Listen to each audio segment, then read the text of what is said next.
Welcome to my party, we're just getting started. A life is a dream or... Halo para pecinta Battletrok The Heaven dimanapun kalian berada. Gimana nih kabar kalian?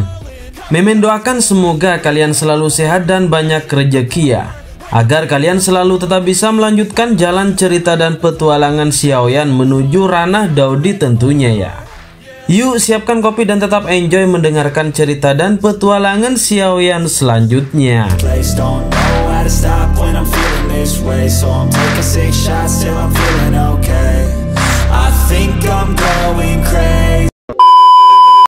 Dia memang layak menjadi ketua aliansi dari aliansi hitam dengan membawa cincin penyimpanan tingkat tinggi. Xiaoyan bergumam dan tanpa basa-basi mengambil cincin penyimpanan biru tua itu dari jari Han Feng. Cincin penyimpanan dibagi menjadi kelas tinggi dan juga kelas rendah. Cincin penyimpanan kelas tinggi sangat jarang ditemukan dan hanya dimiliki oleh praktisi tertentu. Itu adalah benda yang sangat dicari, yang tidak dapat dijual oleh pemasok, bahkan rumah lelang. Bahkan Xiaoyan tidak pernah memakai cincin penyimpanan kelas tinggi selama bertahun-tahun. Dia hanya bisa bermimpi dan hampir tidak bisa menduga selama ini dia bisa menggunakan cincin penyimpanan kelas rendah. Di masa lalu, Xiaoyan tidak memiliki mimpi yang sangat besar untuk cincin penyimpanan. Namun dia mulai lebih memperhatikan ini sejak cincin penyimpanan itu retak dengan cara yang aneh selama pelatihannya. Dia selalu menyimpan beberapa benda berharga di dalam cincin penyimpanannya. Terakhir kali, dia beruntung memiliki isolasi Valen Hot Flame yang mencegahnya kehilangan benda-benda berharganya. Namun sulit untuk memastikan keberuntungan seperti itu. Oleh karena itu memang akan meyakinkannya jika dia bisa memiliki cincin penyimpanan kelas tinggi. Bagaimanapun cincin penyimpanan kelas tinggi jauh lebih besar daripada cincin penyimpanan kelas rendah, baik dalam hal ruangan ataupun keamanan. Xiaoyan bermain dengan cincin penyimpanan biru tua di tangannya. Dia mencoba menyelidikinya dengan kekuatan spiritualnya, tetapi terkejut menyadari bahwa kekuatan spiritualnya ditolak oleh cincin penyimpanan itu. Memang layak menjadi cincin penyimpanan kelas tinggi untuk benar-benar memiliki perlindungan seperti itu. Xiaoyan membuka mulutnya dan tersenyum. Dia samar-samar mengerti bahwa cincin penyimpanan kelas tinggi akan memungkinkan pemiliknya untuk menempatkan jejak spiritual di atasnya. Dengan cara ini, jika seseorang beruntung mendapatkan cincin penyimpanan dan ingin mengeluarkan benda-benda di dalamnya, seseorang harus melepaskan jejak spiritual itu terlebih dahulu. Pemilik cincin penyimpanan akan merasakannya jika dia berusaha melakukannya. Kemampuan pertahanan otomatis semacam itu adalah sesuatu yang hanya dimiliki oleh cincin penyimpanan kelas tinggi. Itu juga adalah salah satu alasan terbesar untuk harganya yang melambung tinggi. Dari sudut pandangan tertentu, Han Feng saat ini sudah mati. Oleh karena itu, Xiaoyan secara alami tidak perlu khawatir dia merasakan apapun. Kekuatan spiritual yang ganas langsung melonjak dan menggunakan metode paling brutal untuk menghilangkan jejak spiritual yang ditinggalkan oleh Han Feng. Setelah itu dia segera menempatkan jejak sendirinya. Dengan cara ini, cincin penyimpanan kelas tinggi secara resmi berganti milik Xiaoyan. Xiaoyan merasa puas saat dia meletakkan cincin penyimpanan biru tua itu di jarinya. Pikirannya bergerak dan kekuatan spiritualnya memasuki cincin penyimpanan tanpa hambatan apapun. Penyelidikan hanya berlangsung sesaat sebelum Xiaoyan perlahan menarik pikirannya dari cincin penyimpanan. Saat ini matanya mengandung kegembiraan yang sulit disembunyikan. Hal-hal yang telah dikumpulkan Han Feng di daerah sudut hitam sangat sulit untuk dihitung. Ada cukup banyak bahan obat langka yang ada di dalam ring penyimpanan ini. Selain itu ada juga berbagai gulungan yang berisi metode Qi dan teknik duo yang ditempatkan secara acak di dalamnya. Jelas ini adalah barang-barang yang diberikan oleh berbagai orang yang memintanya untuk dibuatkan pil oleh Han Feng.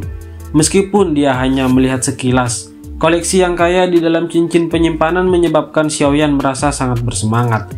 Dia mungkin pada akhirnya tidak mendapatkan si Hot Flame yang paling penting saat dia membunuh Han Feng kali ini. Tetapi dia telah mendapatkan semua kekayaan Han Feng. Harta karun yang disimpan di dalam cincin penyimpanan bermutu tinggi biru tua ini cukup untuk menyebabkan ahli manapun di wilayah sudut hitam menjadi gila karena isinya. Kita beralih ke Ratu Medusa. Tatapan Ratu Medusa masih sedingin es saat dia melihat Xiaoyan yang tertawa sambil memeluk cincin penyimpanan ini. Dia mengernyitkan alisnya sedikit dan dia mendesah kesedihan di dalam hatinya. Jika dia berdiri diam di samping hari ini, Xiaoyan akan kesulitan melarikan diri dari kematian. Dalam hal ini, dia akan membalas dendam atas kebenciannya terhadap Xiaoyan, karena Xiaoyan telah merenggut mahkota berharganya pada saat berada di dasar magma. Jantungnya tiba-tiba berdetak kencang tepat pada waktunya. Tarikan samar dari dalam jiwanya menyebabkan dia akhirnya ikut campur takut Xiaoyan yang mati di tangan praktisi Hall of Soul. "Sialan, ratu ini akan membunuhmu secara pribadi cepat atau lambat," ujar Ratu Medusa. Medusa menatap Xiaoyan dengan kebencian. Dia mengerti dengan jelas di dalam hatinya bahwa mengingat masa-masa di dalam magma, sepertinya dia akan dendam kepada Xiaoyan, bahkan tidak perlu membantu Xiaoyan. Namun berbagai keraguan yang dia rasakan saat ini disebabkan oleh penggabungan dua roh. Meskipun dia telah memperoleh kendali mutlak atas tubuh roh Heaven Swallowing Python, dia juga diam-diam mempengaruhinya.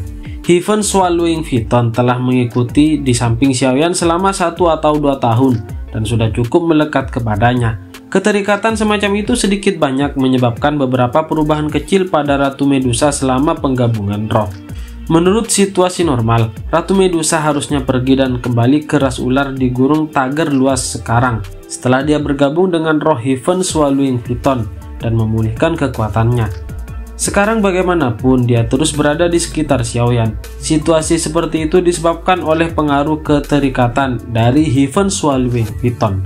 Xiaoyan juga merasakan sesuatu saat tatapan sedingin es Medusa menatapnya.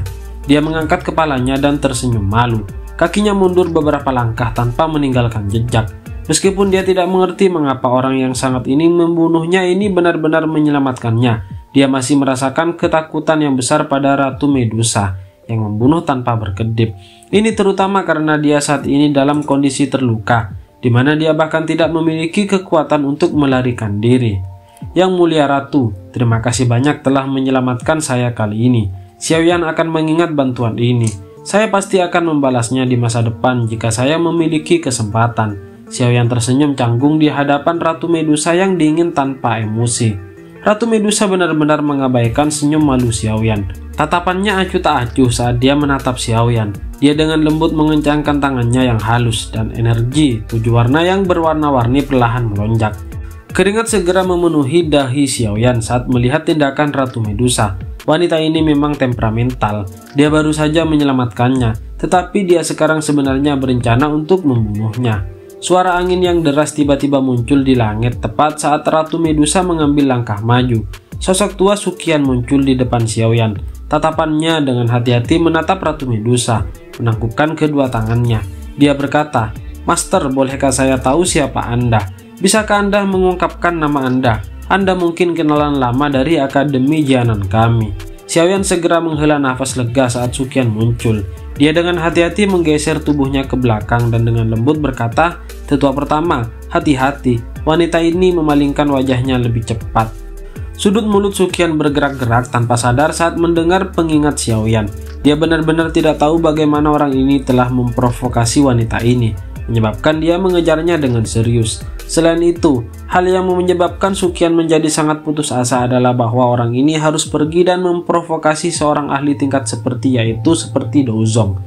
Jika dia bertarung dengan wanita di depannya, bahkan Suqian pun tidak memiliki lebih dari 50% peluang untuk menang. Ini bisa dilihat dari dia mengguncang dan memaksa mundur seseorang dari praktisi Hall of Soul hanya dengan satu serangan. Ratu Medusa menghentikan langkahnya setelah Suqian muncul. Dia mengabaikan kata-katanya saat tatapannya dengan dingin menatap Xiaoyan. Nadanya sedingin es. "Kamu hanya bisa membalas hal-hal yang kamu lakukan padaku demi hidupmu. Ini yang terakhir. Aku pasti tidak akan menunjukkan belas kasihan lain kali." Ratu Medusa mengabaikan ekspresi aneh Suqian saat dia berbalik dan berubah menjadi cahaya 7 warna yang mengalir ke langit setelah mengucapkan kata-kata itu. Setelah itu dia dengan cepat menghilang. Xiaoyan hanya menyeka keringat di dahinya saat melihat Ratu Medusa pergi. Dia dengan getir menggelengkan kepalanya. Memprovokasi wanita seperti itu benar-benar membuatnya pusing sekali. Sepertinya dia benar-benar perlu menemukan waktu untuk berkomunikasi dengan benar dengannya. Jika tidak, kapan pengejaran tanpa akhir ini akan berakhir? "Kamu anak kecil, kamu benar-benar terlalu berani. Namun saya sangat penasaran, bagaimana kamu bisa melakukan hal-hal itu kepadanya dengan memberinya kekuatan?" Suqian berbalik dan menatap Xiaoyan dengan mata aneh. Dia menggelengkan kepalanya sambil mengklik lidahnya. Dengan pengalamannya yang luar biasa, dia bisa mendeteksi sesuatu dari kata-kata Ratu Medusa tadi. Xiaoyan yang menggelengkan kepalanya karena malu. Dia tampaknya tidak punya pilihan lain selain bertindak bingung pada saat seperti itu. Tidaklah terhormat untuk berbicara tentang meniduri seorang wanita secara paksa, meskipun wanita ini tidak bisa dilihat dengan mata biasa. Lupakan saja. Bagaimanapun kamu harus lebih berhati-hati. Kekuatan wanita ini sangat menakutkan. Bahkan saya tidak punya banyak kesempatan untuk mengalahkannya. Suqian tidak berdaya saat melihat Xiaoyan tidak mau mengatakan apapun. Dia akhirnya menepuk bahu Xiaoyan dan mengucapkan kata-kata itu. Xiaoyan tersenyum pahit dan mengangguk. Bukankah cincin ini penyimpanan laut yang tenang? Kamu benar-benar beruntung. Saat itu Han Feng telah melalui pertempuran hebat untuk mendapatkan cincin penyimpanan ini. Tidak terduga bahwa kamu sekarang mendapatkan manfaat darinya. Tatapan Suqian melirik cincin penyimpanan biru tua itu di jari Xiaoyan, dan dia segera mengeluarkan teriakan terkejut. Suaranya membawa rasa iri di dalamnya. Xiaoyan mengangkat bahu dan tertawa. Ini hanyalah hadiah kemenanganku. Penghargaan karena mengalahkan Han Feng pada dasarnya sepenuhnya milikmu. Meskipun wanita itu menambahkan tendangan terakhir, tidak ada yang akan bertarung denganmu untuk hal ini. Suqian tersenyum. Dia segera mengalihkan pandangannya ke arah tembok kota Feng tidak jauh dari tempat yang dipenuhi orang. Dia berkata, Han Feng saat ini sudah meninggal. Saya khawatir Black Aliens akan otomatis bubar tidak lama kemudian. Duri di hatiku saat ini akhirnya bisa hilang. Xiaoyan mengangguk sedikit saat dia berbicara dengan agak menyesal. Sayangnya saya tidak bisa mendapatkan si Hot Flame. Nyala api itu telah disempurnakan oleh Han Feng. Oleh karena itu si Hot Flame diambil saat orang itu menyegel jiwa Han Feng tadi. Sudah lumayan kalau ada cincin penyimpanan laut yang tenang sebagai kompensasi. Suqian menggelengkan kepalanya. Dia perlahan menarik senyuman di wajahnya dan berkata, namun yang paling penting sekarang adalah Hall of Soul sudah melihatmu. Organisasi misterius ini bukanlah sesuatu yang bisa dibandingkan dengan faksi biasa. Wajah Suqian tanpa sadar mengungkapkan kekhawatiran saat dia berbicara sampai saat ini. Jelas dia sudah sangat takut dengan Hall of Soul yang misterius. Xiaoyan pun tersenyum dan berbicara dengan tenang. Bahkan jika mereka tidak datang mencariku, cepat atau lambat aku akan mencari mereka. Ini adalah sesuatu yang tidak bisa saya hindari. Suqian pun kaget. Dia mengamati wajah tersenyum samar Xiaoyan dan mengangguk pelan. Namun dia tidak bertanya masalah itu sampai akhir.